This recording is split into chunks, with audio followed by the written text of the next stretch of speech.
జోగులాంబ గద్వాల్ జిల్లా అల్లంపూర్ శ్రీ వాసవి కన్యకా పరమేశ్వరి కళ్యాణ మండపంలో జోగులాంబ గద్వాల్ జిల్లా శ్రీ వాసవి సేవా సమితి నూతన కార్యవర్గ సభ్యులకు శ్రీ వాసవి సేవా సమితి జాతీయ అధ్యక్షుడు డాక్టర్ పూరి సురేష్ శెట్టి అధ్యక్షతన ముఖ్య అతిథి సినీ యాక్టర్ పస్సునూరి శ్రీనివాసులు ఆధ్వర్యంలో ప్రమాణ స్వీకారం నిర్వహించారు।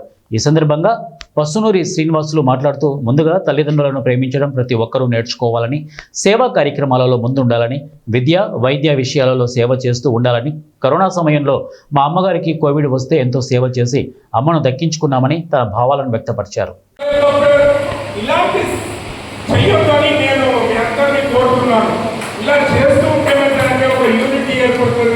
మంచి తత్వం వస్తుంది। ఇక నేను వేరే గురించి మాట్లాడను। లీడర్స్గా ఎవరైనా ఉంటే వాళ్ళకు కూడా ప్రోత్సహించండి। ఎవరైనా ముందుకు వచ్చి పని చేస్తాను, నేను లీడర్గా ఎదుగుతానంటే ఇంట్లో ఉన్నవాళ్ళు, సొసైటీలో ఉన్నవాళ్ళు, కొంచెం ఆర్థిక సహాయం చేయగలిగే వాళ్ళు